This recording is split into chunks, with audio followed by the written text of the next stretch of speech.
اچھا، وساوس بھی تو ہمیں پریشان کرتے ہیں نا، اور بہنیں تو ماشاءاللہ صنف نازک ہوتی ہیں تو ذرا زیادہ پریشان ہو جاتی ہیں، جلدی گھبرا جاتی ہیں۔ کانشیس ہونا اچھی بات ہے، لیکن اب اگر ہم وساوس کا شکار ہو رہے ہیں، وضو کرنا شروع کیا تو وضو کیے ہی جا رہے ہیں، اسراف ہو رہا ہے، پانی کا ضیاع ہو رہا ہے۔ اگر غسل کرنے کھڑے ہوئے تو ایسا لگ رہا ہے کہ نہیں اب بال دھلے ہیں یا نہیں دھلے، فیس واش کر رہے ہیں تو وہ کیے ہی جا رہے ہیں۔ تو اب یہ جو پانی کا زیادہ استعمال کیا جا رہا ہے، نل کھول کے بھول گئے جناب، تو یہ ساری جو اس طرح کی یعنی غلط باتیں بھی ہو جاتی ہیں۔ اب جو ہے اس کا کیا حکم شرع ہوگا؟ ہم آج بات کر رہے ہیں طہارت و پاکیزگی کے احکام کے تعلق سے۔ عالمات آن دی سیٹ موجود ہیں اور مفتی صاحب آن پیپر براہ راست ماشاءاللہ آج بھی ہمارے رہنما ہیں۔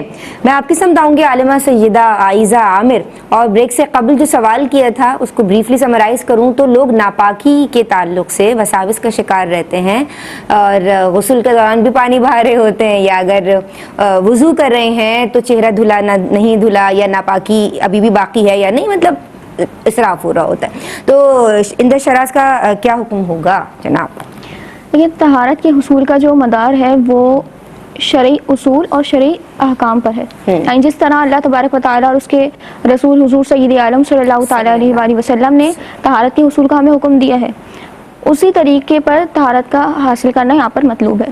اب پانی کے زیادہ بہانے یا کم بہانے سے اس کا تعلق نہیں ہے، پراپرلی جس طرح طریقہ بتایا گیا ہے غسل کا یا وضو کا، اسی طریقے کو اختیار کرنے سے طہارت حاصل ہوگی۔ اور جہاں تک شیطان کے وسوسوں کی بات ہے کہ وہ جس طرح وسوسے آتے ہیں کہ طہارت ہماری صحیح ہوئی بھی ہے یا نہیں ہوئی، وضو ٹھیک طریقے سے ہوا یا نہیں ہوا، کہیں کوئی عضو رہ تو نہیں گیا، یہ وسوسے شیطان کی جانب سے ہوتے ہیں۔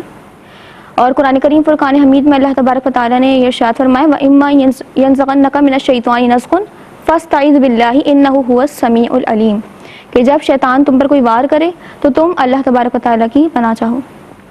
تو جب اس طرح کا وسوسہ آئے تو کرنا یہ چاہیے کہ اس وسوسے کو جھٹک دیں، ترک کر دیں اس کو، اور اللہ سے پناہ چاہیں۔ عموماً جب اس طرح کے وسوسے آتے ہیں طہارت کے حوالے سے تو دو وجوہات کی وجہ سے آتے ہیں۔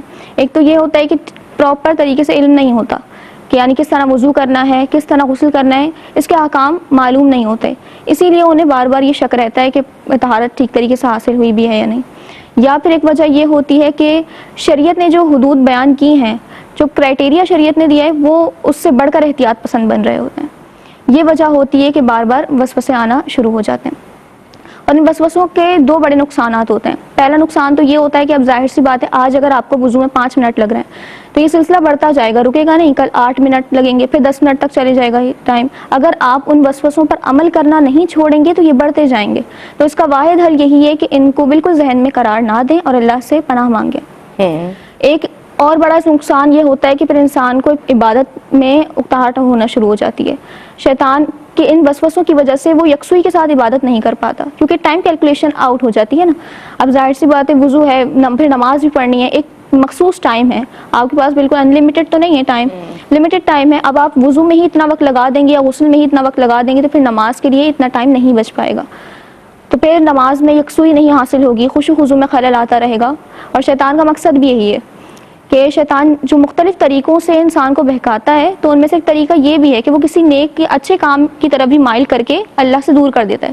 وضو کرنا یا غسل یہ اٹ سیلف اچھا کام ہی ہے، لیکن جب بہت زیادہ انسان وضو میں یا غسل میں ٹائم لگائے گا تو ظاہر سی بات جب نماز کا ٹائم آئے گا تو اتنی زیادہ وہ یکسوئی کے ساتھ یا اتنی زیادہ خشوع خضوع کے ساتھ نماز ادا نہیں کر پائے گا، تو اللہ تبارک و تعالیٰ سے اس طور پہ وہ تھوڑا دور ہو جائے گا۔ تو لہٰذا جب وسوسے اس طرح کے آئیں تو ظاہر سی بات ہے آپ کی طہارت یقینی ہے، آپ کو معلوم ہے کہ آپ نے ٹھیک طریقے سے وضو کیا ہے، غسل کیا ہے، تو یہ یقینی بات ہے، یہ آپ کی کسی بھی وسوسے یا شک سے زائل نہیں ہوگی، وہ باقی ہی رہے گی۔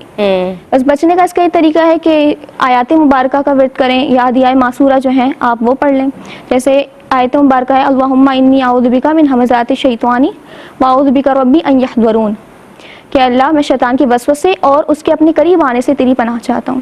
اور آیت مبارکہ بھی ربی انی مغلوب فانتصر، کہ میں مغلوب ہے رب میری مدد فرما۔